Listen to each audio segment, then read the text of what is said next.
Shalom saudaraku yang dikasih Tuhan, kembali kita akan melanjutkan pelajaran The Secret of 1 Yohanes. Kita sudah masuk di dalam 1 Yohanes 2 ayat 9 sampai yang ke-11. Saya akan bacakan dalam terjemahan King James Indonesia, berbunyi demikian. Ia yang berkata bahwa ia ada di dalam terang, tetapi membenci saudaranya, ia ada di dalam kegelapan sampai sekarang. 10. Ia yang mengasihi saudaranya tinggal di dalam terang dan tidak ada batu sontohan di dalam dia. Ayat 11. Tetapi ia yang membenci saudaranya ada di dalam kegelapan dan berjalan dalam kegelapan dan ia tidak mengetahui kemana ia pergi sebab kegelapan sudah membutakan matanya. Puji Tuhan saudaraku. Di 3 ayat ini kita akan mempelajari tentang kasih itu terang, benci itu gelap. Dua hal ini merupakan konstanta yang tidak akan pernah bisa berubah. Kalau kita mau tinggal dalam terang, kita harus mengasihi, membuang benci. Tapi kalau kita ada benci, berarti kita tidak ada dalam terang. Kita ada dalam kegelapan. Ini perintah yang sudah ada sejak permulaan itu, saudaraku. Ajaran Putra manusia Yesus untuk saling mengasihi seperti Kristus sudah mengasihi kita, bahkan memberikan nyawanya untuk kita. Yohanes 15 ayat 12-14. Ini Kristus. Dia sudah memberikan contoh bahwa ini loh, saya mengasihi engkau, saya rela mati buat engkau. Rela memberikan nyawanya buat kita semua. Nah, oleh karena itu, jika kita berbuat saling mengasihi seperti perintah Tuhan, maka kita ini adalah sahabat-sahabatnya Tuhan, saudaraku. Jika seseorang yang mengaku di dalam terang atau mengenal Tuhan, atau bahkan dikatakan mempunyai persekutuan dengan Tuhan, tapi faktanya dia membenci saudara-saudaranya, maka dia ada di dalam kegelapan. Sampai sekarang dia hidup dalam kegelapan. Selama benci itu ada, gelap itu langsung menguasai. Itu sudah konstanta. Kita mau jadi apa hidup ini, saudara? Kita mau bawa kemana kehidupan ini? Kita mau bawa ke arah Kristus yang adalah terang, atau kita mau bawa ke arah iblis yang adalah gelap? Jangan ada kebencian, jangan ada rasa gak senang. Ampunilah orang yang bersalah kepada kita, saudaraku. Oleh karena itu, coba kita periksa diri sambil kita mendengarkan renungan ini, The Secret ini, saudaraku. Kita memeriksa diri, apakah ada benci, apakah ada rasa gak senang. Kalau ada, bertobat, buang semuanya itu, dan tetaplah tinggal dalam terang. Orang yang mengaku mengenal Tuhan, punya persekutuan, mengaku jadi sahabatnya Tuhan karena punya hubungan begitu dekat dengan Tuhan. Tapi ada kebencian. Itu patut dipertanyakan apakah dia betul-betul ada persekutuan dengan Tuhan atau tidak. Ya. Tanda orang yang ada di dalam terang adalah mengasihi Tuhan. Orang yang mengasihi Tuhan juga mengasihi saudaranya. Dikatakan di situ saudaranya. Nah, yang dimaksud saudara ini siapa? Inilah orang-orang di sekitar kita. Ya bisa keluarga, bisa teman, tetangga, teman kampus, teman kantor, teman macam-macam hal. Itu dalam Lukas 10 ayat 29 sampai 37. Tapi kita akan baca di dalam Lukas 10 ayat yang ke-37. Lukas 10 37. Lukas 10 27. Nah ini, kasihilah Tuhan Allahmu dengan segenap hatimu dan dengan segenap jiwamu dan dengan segenap kekuatanmu dan dengan segenap akal budimu, dan kasihilah sesamamu manusia. Dalam bahasa Inggris dikatakan thy neighbor, tetanggamu, orang di sekitar kita. Siapa sesama manusia? Itulah orang-orang di sekitar kita yang kita jumpai itu.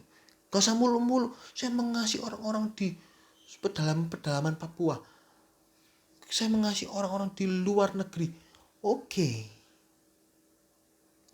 harus, gak ada masalah. Tapi di sekitar kita dulu dong. Kita lihat dulu. Saya mengasihi, saya doakan Tuhan bangsa-bangsa di luar negeri.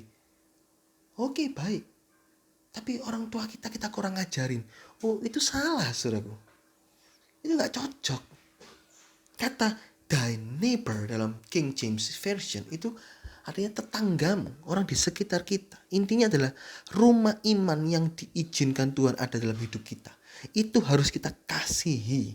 Dalam Galatia 6 ayat yang ke-10 dalam King James, dalam bahasa Inggris itu rumah iman. Kalau dalam terjemahan baru dikatakan, marilah kita berbuat baik terutama kepada kawan-kawan kita seiman.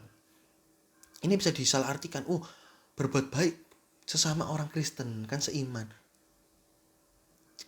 Bukan seperti itu ayat ini. Tetapi dalam bahasa Inggrisnya household of faith, rumah tangga iman. Ini penting saudaraku, kita harus mengerti bahwa rumah iman ini siapa. Inilah orang-orang yang diizinkan Tuhan ada di dekat kita, yang menjadi beban kita. Harus kita kasih rumah iman ini. Jangan kita benci, jangan ada rasa gak senang saudaraku. Nah, di sini tidak ada kata yang lain selain kata kasih. Mungkin ada rasa tidak senang, rasa kecewa. Semuanya itu bukan kelompok kasih, itu kelompok benci, itu kelompok kegelapan langsung. Jadi gak ada di tengah-tengah. Saya juga gak mengasihi, tapi saya juga gak membenci, cuman menjauhi kegelapan. Orang yang mengasihi ya mengasihi. Gak bisa, aku gak mau, aku ya kasih lah, tapi aku gak mau deket-deket sama dia, aku mau jauhi. Gak bisa. Kita harus mengasihi itu terang. Gelap itu membenci, ngerasa gak senang dan lain sebagainya. Kelompok-kelompok seperti itu gak ada daerah abu-abu. Semua yang mengaku anak-anak siang harus hidup sebagai anak-anak terang. 1 Tesalonika 5 ayat yang ke-5. Jelas, kalau kita mengaku anak-anak siang, berlakulah seperti halnya anak-anak siang, yaitu anak-anak terang, dengan saling mengasihi. Efesus 5 ayat 8. Nah, jadi kesimpulan jelas, tidak bisa dirubah, yaitu kasih itu terang, tapi benci dan golongannya, rasa gak senang, kecewa, rasa tidak suka, kalimat-kalimat sejenisnya itu kelompok gelap. Mangkel, jengkel, itu kelompok gelap. Ya, ini bedanya, konstantanya jelas. Pertanyaannya, saudaraku, bagaimana dalam urusan kerja atau organisasi di mana seseorang menjadi sangat tidak bertanggung jawab sehingga harus dimarahi? Bagaimana sikapnya? Sesuatu yang salah tetap harus disalahkan. Ini prinsip kekristenan, prinsip firman Tuhan. Efesus 5 ayat 11 dalam terjemahan lama. Salahkan dia. Tetapi hati kita, hanya kita dan Tuhan yang tahu. Tahu singkatan hati? Hati itu hanya Allah tahu isinya. Atau hanya Allah dan Anda tahu isinya. Saat hati kita penuh kasih dalam menyalahkan dan menegur, bahkan memarahi pun, maka tidak akan keluar kata-kata kasar. Efesus 4:29. Hati tetap ada damai sejahtera Tuhan. Enggak penuh gelisah karena dosa. Enggak penuh damai sejahtera Tuhan. Filipi 4 ayat yang ke-7. 1 Yohanes 3, 19-20. Hati enggak menuduh. Dan ada usaha dari kita untuk memperbaiki yang salah. Kolose 4 ayat yang ke-6. Untuk mau mengasinkan, mau mengawetkan. Itu kata Kolose 4 ayat yang ke-6. Hendaklah kata-katamu penuh dengan garam. Itu kata Kolose 4 ayat yang ke-6 dalam terjemahan King James Indonesia. Dalam bahasa Inggrisnya, hendaklah kata-kata kita penuh dengan garam. Untuk mengawetkan. Bukan malah menghancurkan. Kata Yohanes 10 ayat 10. Pencuri hanya untuk membunuh, mencuri, dan membinasakan. Kita bukan iblis, saudaraku. Kalau kita mengaku sebagai anak-anak terang. Kalau kita mengaku sebagai anak-anak iblis, ya dalam gelap, ya wajar. Kalau kita benci. Tapi kalau kita mengaku sebagai anak-anak Allah, punya persekutuan dengan Tuhan, sebagai anak-anak terang, ya berlakulah demikian. Saling mengasihi. Kata-kata kita mengawetkan, mengasinkan, membuat orang bisa berubah. Bukan kata-kata yang malah menghancurkan hidup seseorang. Jadi kalau dalam organisasi atau dalam pekerjaan atau dalam kehidupan rekan sepelayanan ada yang salah, ya kita harus tegur, kita harus marahin. Tapi bukan hanya sekedar memarahin. Ingat prinsip tadi 3 hal. Pertama, tidak keluar kata-kata kasar. Kata-kata yang menyakitkan. Kedua, hati tetap penuh damai, tidak menuduh kita. Ketiga, ada usaha dari kita untuk mau memperbaiki orang tersebut. Setelah dimarahin, dikasih solusi, ayo dipantau, diajak maju bareng gitu loh. Itu arti memarahi yang benar. Pada ayat yang ke-10, saudaraku, kembali di dalam 1 Yohanes 2 ayat yang ke-10, ia yang mengasihi saudaranya tinggal dalam terang dan tidak ada batu sonton dalam dia. Ayat yang ke-11, ia yang membenci saudaranya. Jadi ayat yang ke-9 itu cerita tentang globalnya. Kasih itu terang, benci itu gelap. Di dalam ayat yang ke-10 itu golongan orang yang mengasihi. Ayat yang ke-11 ada golongan orang yang membenci. Kita lihat dulu di dalam ayat yang ke-10, golongan orang yang mengasihi. Orang yang mengasihi saudaranya, maka dia akan tinggal dalam terang dan tidak ada batu sandungan dalam dia. Apa itu arti batu sandungan? Batu sandungan itu batu yang ditaruh sehingga orang lain itu waktu jalan kesandung batu itu dan orang itu jatuh. Orang yang ada benci, dia seperti menjadi batu sandungan. Kebencian ini loh, jadi batu sandungan. Harusnya dia bisa lari dengan kencang, tapi gara-gara ada kebencian, itu seperti batu sandungan yang akan menjegal dia untuk masuk ke sorga. Jelas, orang yang membenci saudaranya, Allah juga akan, soalnya Allah juga tidak mengampuni kita, saudaraku. Ini hubungannya apa, saudaraku? Ini menandakan bahwa orang tersebut bukan hanya sekedar mengasihi dengan kata-kata, tapi ada perbuatan nyata. 1 Yohanes 3 ayat yang ke-18. 1 Yohanes 3 ayat 18. Tandanya adalah mau menjadi teladan bagi orang lain. 1 Korintus 11 ayat 1, 1 Timotius 4 ayat 12, 1 Tesalonika 4 ayat 1, 1 Tesalonika 1 ayat yang ke-6 dalam King James. Atau tidak menjadi batu sontoan yang membuat kejatuhan bagi orang lain, saudara. Ini yang mengasihi saudaranya tinggal di dalam terang dan tidak ada batu sontoan dalam dia. Hidupnya tidak ada batu sontoan. Dia tidak menyebabkan orang lain itu jatuh. Dia sendiri karena tidak ada kebencian, dia sendiri juga tidak tersandung, saudaraku. Putra manusia Yesus itu mau mengalah, membayar pajak. Padahal itu seharusnya dipungut dari orang asing. Sedangkan putra manusia Yesus dan murid-muridnya adalah asli Yahudi. Matius 17 ayat 27. Nah, kenapa kok rela korban? Ya daripada bertengkar. Uang ya sudahlah, uang bisa dicari, dibayar, walaupun tidak salah. Nah, tindakan-tindakan seperti ini, Paulus juga tidak mau makan daging jika itu mengakibatkan orang lain jadi tersandung, tersontoh. 1 Korintus 8 ayat 13, Roma 14 ayat 21. Memang saudaraku, terkadang untuk menjadi teladan itu harus korban. Tapi itulah kasih yang sejati, yang mau berkorban agar jiwa-jiwa dimenangkan. Filipi 2:15. Agar jiwa-jiwa bisa ditumbuhkan rohaninya. Galatia 4 ayat 19, 2 Korintus 4 ayat 11 sampai 12, dan nama Tuhan dipermuliakan. Galatia 1:24. Oleh karena engkau, nama Tuhan dipermuliakan. Ayo kita mau belajar saling mengasihi satu dengan yang lain, sehingga kita tinggal dalam terang. Orang tinggal dalam terang, perbuatan-perbuatannya adalah perbuatan terang, sehingga tidak ada batu sontohan. Orang lain melihat, iya cocok hidupnya ini, punya persekutuan, punya, tinggal dalam terang, iya, faktanya betul, cocok dengan kehidupan sehari-harinya.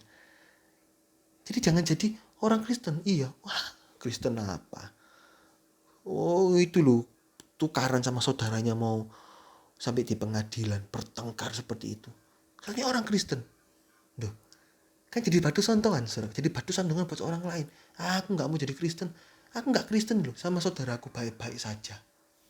Nanti aku jadi Kristen malah bertengkar. Loh, nah itu loh, gara-gara perbuatan-perbuatan yang jahat, perbuatan-perbuatan yang dalam gelap, membuat orang lain tersandung. Hati-hati, itu dosa. Juga kalau kita tinggal dalam terang, tidak ada batu sandungan. Benci itu membuat batu sandungan dalam hidup kita, sehingga kita bisa tersandung, gagal masuk surga. Hati-hati, hati-hati ya. Ayat yang ke-11, Ini adalah golongan orang yang membenci saudaranya. Seseorang yang membenci saudaranya itu ada dalam kegelapan dan berjalan dalam kegelapan. Dia nggak mengetahui kemana dia pergi. Seluruh tubuhnya gelap, saudaraku. Matanya gelap, seluruh tubuhnya gelap. Matius 6, 22-23. Mata itu pelita tubuh. Jika mata kita baik, maka teranglah seluruh tubuh kita. Tapi jika mata kita jahat, maka gelaplah seluruh tubuh kita. Kerohanian ini bisa rusak gara-gara mata. Saat kebencian itu ada, maka mata rohani itu jadi gelap. Isinya cuma benci, benci, benci. Pikirannya cuma ingin menjatuhkan.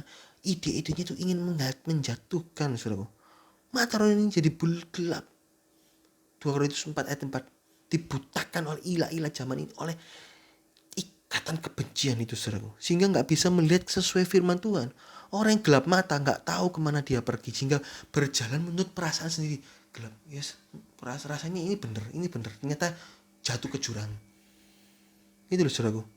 Hal ini sangat-sangat mengecewakan hati Tuhan. Menyedihkan hati Tuhan, saudaraku. Kenapa? Allah itu sudah menyediakan terang. Tapi manusia, karena ada benci, dia tinggal dalam kegelapan. Allah sudah menyediakan terang itu. Kalau kita tinggal dalam terang, gak ada batu sontohan. Hidup jadi berkat. Tapi kalau dalam kegelapan, gak tahu kemana pergi, akhirnya jatuh dalam dosa yang dalam-dalam. Hidupnya makin benci. Perasaan hatinya benci. Terus orang lain, kita melihat pekerjaan orang lain kita benci. Semuanya salah semua. Dan puncaknya adalah kita tampil sebagai pembunuh. 1 Yohanes 3 ayat 15. Benci itu pembunuh. Kita akan belajar nanti di pasal yang ketiga. Benci itu pembunuh. Pembunuh rohani juga pada akhirnya kalau diterus-teruskan bisa jadi pembunuh jasmani.